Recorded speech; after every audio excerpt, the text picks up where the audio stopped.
Welcome to the next module. In this module, we will be looking at one of the important reaction, which is methanogenesis. So why we have to study about methanogenesis? We have some good and bad aspects of methane. So a study of methane basically is what is called methanogenesis. We will be looking at the definition and the mechanism by which how it is being produced. We will be looking in this particular module. So methane is an important source of energy for human societies as the principal ingredient of natural gas. So in our house we generally use natural gas for cooking. So that comes from the methane gas. So this is the positive or the best use of methane gas. But on the other hand, methane is the second largest contributor to the greenhouse gas effect causing global climate change. So there is also a negative effect of the methane. So methane is good, methane is also bad. And the atmospheric methane concentration have previously increased by about 2.5 fold from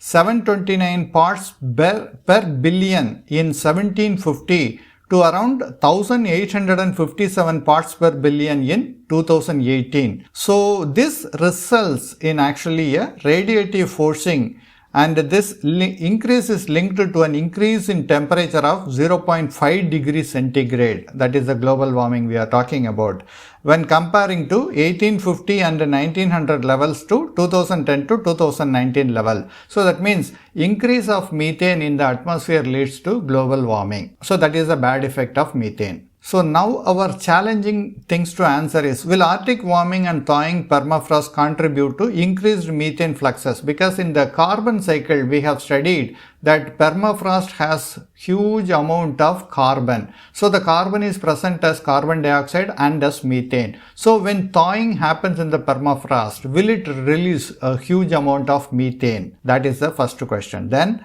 what are the different microbial methanogenesis processes and how different pathways of methane production will be affected by global warming? So this is the second one we are going to look into. Methane hydrates, shales, deep aquifers and coal beds contain a substantial amount of biogenic methane. How do we extract them? So this is the positive thing, because methane is present in many places. Can we extract it from those places? So that is the next question. And anaerobic digesters of biomass, manure or sludge from sewage treatment plants produce methane.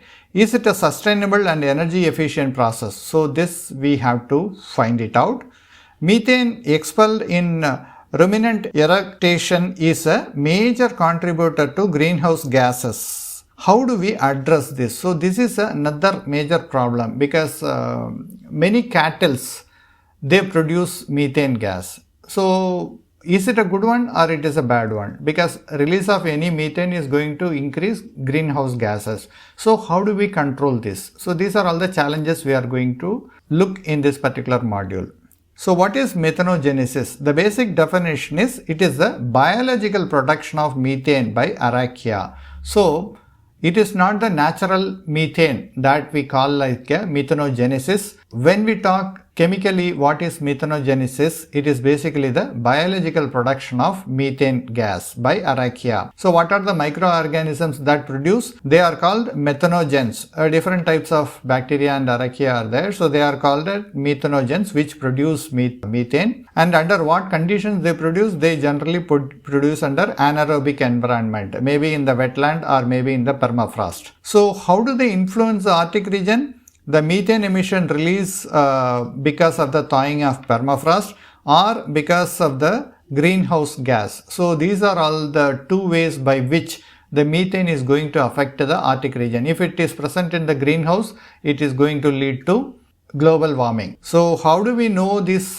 thing? We can look at the statistical data. So there is an increased methane emission from the Arctic permafrost that we have been observing for several years, and methane's GWP, that is global warming potential, is 28 to 34 times that of carbon dioxide over 100 years. So these are all the observations to confirm that methane is not a good gas. And the tools and methods by which how we can actually measure all these things: we can do field measurements, we can do remote sensing, we can also do laboratory analysis. So there are three major reactions we are going to look at. One is called the methanogenesis, another one is fermentation, another one is respiration.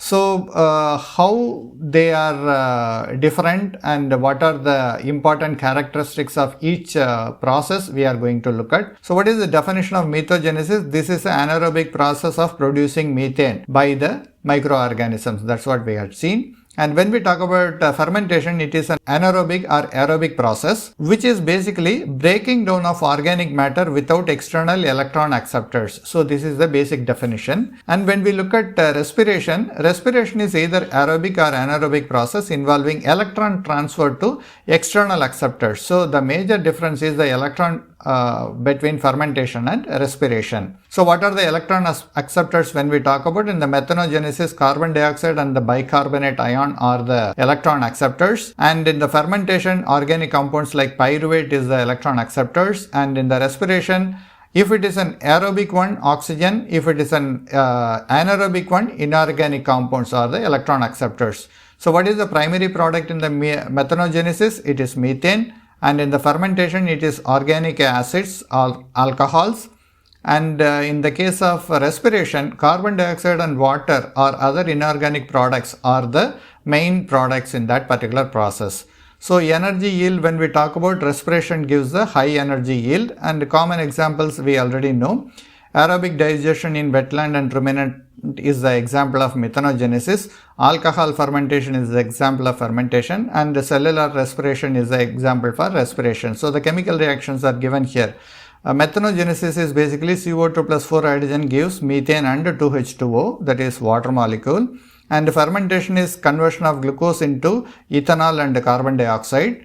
And when we talk about the respiration, it is again glucose plus oxygen gives carbon dioxide and water. And what is the environmental impact? We know methane is a very harmful greenhouse gas. So this has an effect on the greenhouse. And when we talk about the fermentation, the variable can be used in industrial process. That means it is actually a better process. See, the biofuel formation can be produced, which is a good industrial process. Whereas when we talk about the respiration, these are generally low in direct greenhouse gases. CO2 is the byproduct, because since it is a byproduct, then we can say that respiration may be a little bit harmful one, but then later on it can be used in the photosynthesis also. So that means whatever is produced may also be used. So technically speaking, CO2 by respiration and photosynthesis may compensate each other. Then role in the carbon cycle, when we look at in the methanogenesis, methane production contributes to greenhouse gas effect, whereas the fermentation, the conversion of organic matter into simpler product, that is part of the carbon cycle. Whereas in the case of respiration, carbon dioxide produced is a major component in the global carbon cycle. So these are all the three ways by which these three reactions affect the carbon cycle.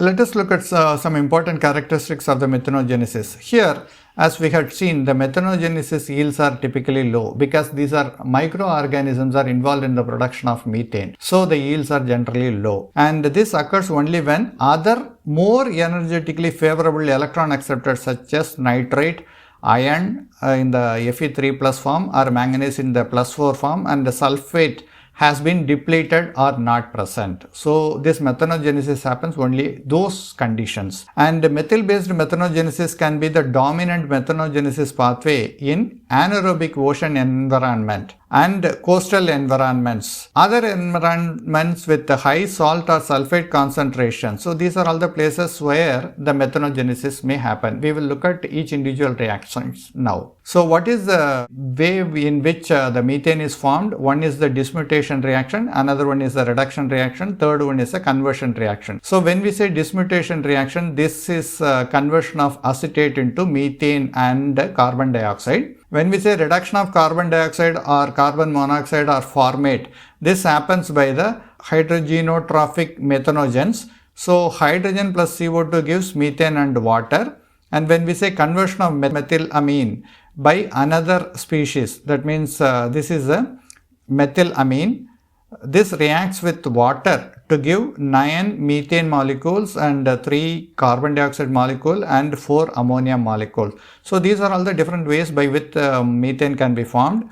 And in the case of Methoxydotropic methanogenesis is a reaction where aromatic compounds are demethoxylated by both methanogens and non-methanogens.